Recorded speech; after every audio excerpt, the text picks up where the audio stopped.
Our top story tonight, a migrant caravan 7,000 strong marching towards us at this very minute.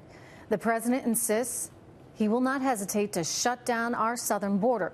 I spoke earlier tonight with White House Press Secretary Sarah Huckabee Sanders, and I told her it looked to me like most of the people in that caravan were men, not the families that the mainstream media would have you believe this caravan is entirely made of. I mean, you see the pictures. So who exactly is in this thing? Here's my interview. Good to have you here. Great to be with you, and congratulations on the new show. Thank you. Thank you very much. I want to start with this caravan. I keep hearing about families. I hear about mothers and children, but I look at that and I see a lot of young men. What do we know, Sarah, about the demographics of this group?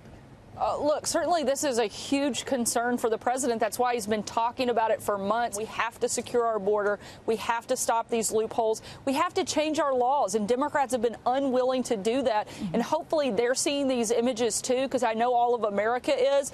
And this isn't what they signed up for. I think people see these pictures come in and they're pretty startled. They're pretty taken back. The fear is that you could have 7,000 people potentially storming our border, much like they did in Mexico. But back to the demographics for a second. I know that the president said there were some Middle Easterners in the caravan. That obviously brings up some security concerns. How do we know this? How have we learned that?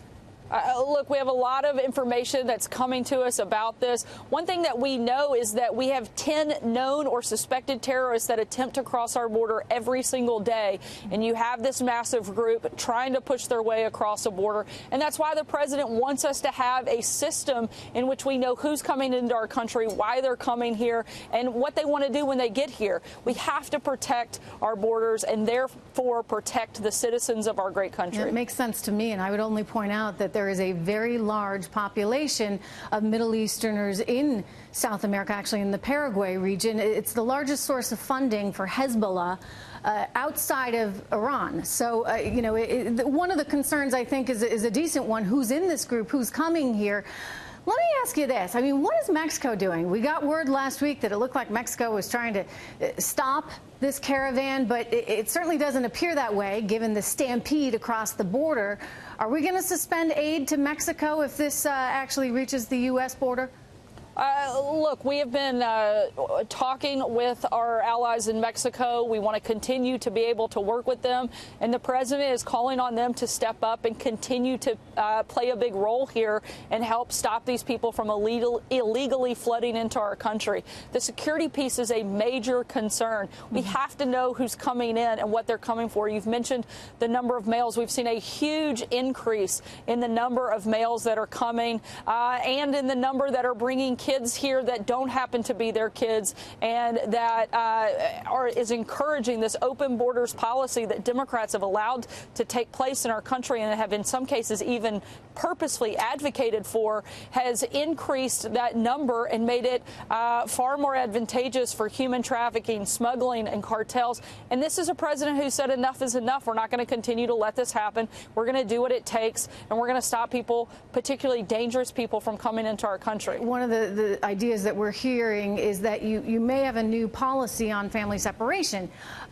And if so, what would that look like? I mean, might you potentially be looking at families that come here saying, okay, you have a choice. You can either put your kid in foster care or you can bring your child to the detention center. What's the thinking behind that? How far has it gotten?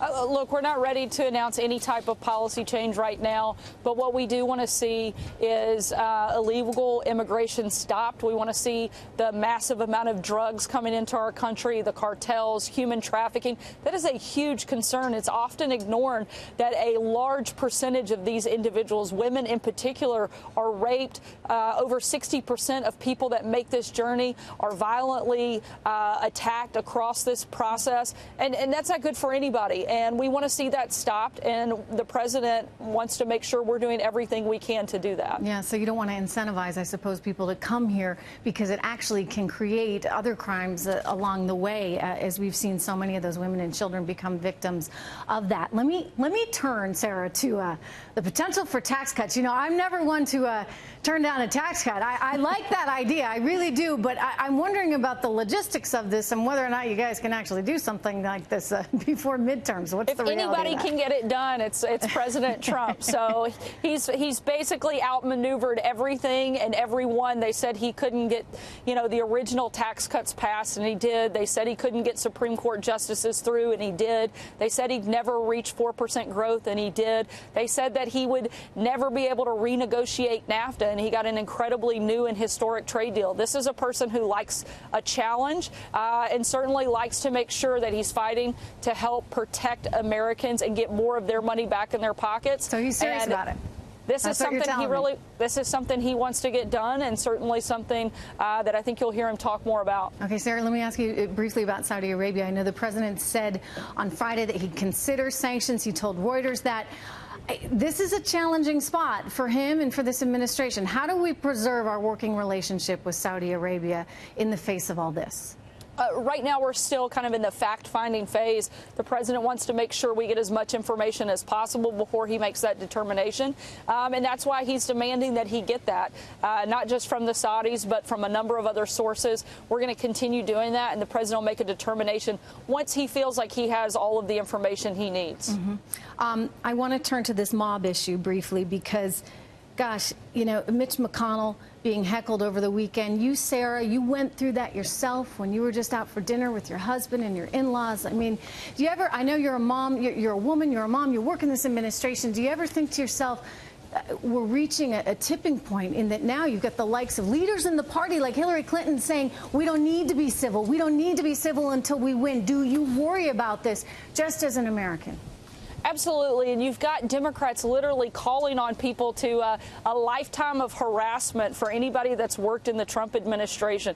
You have Eric Holder saying when they go low, we kick them. I mean, this is the type of rhetoric that is from a party who, frankly, has no other message. They have no policy that people want to support. They have no way and no path to move forward, and the president has delivered on every single thing he set out to do, and he's winning over and over and over again. And they don't know what to do. So the only thing they can do is attack the people that surround this president. And I think it's sad. I think it's disgraceful. And I think Democrat leadership needs to take a hard look at what they're doing, because it's not helpful to the country, and it's certainly not helpful to their party. Well, I think jobs, not mobs, makes a lot of sense. And perhaps that's the way to get through and to break these barriers of identity politics, because people want that prosperity for themselves and their families. Absolutely. The economy is as good as it's ever been, and that's due to the president's leadership. He has delivered, whether it's historic trade deals, whether it's getting regulations out of the way so that companies can actually thrive, or whether it's through the tax cuts. This is a president who has put an extreme focus on delivering on the economy, creating jobs, and that's why you see it doing so well.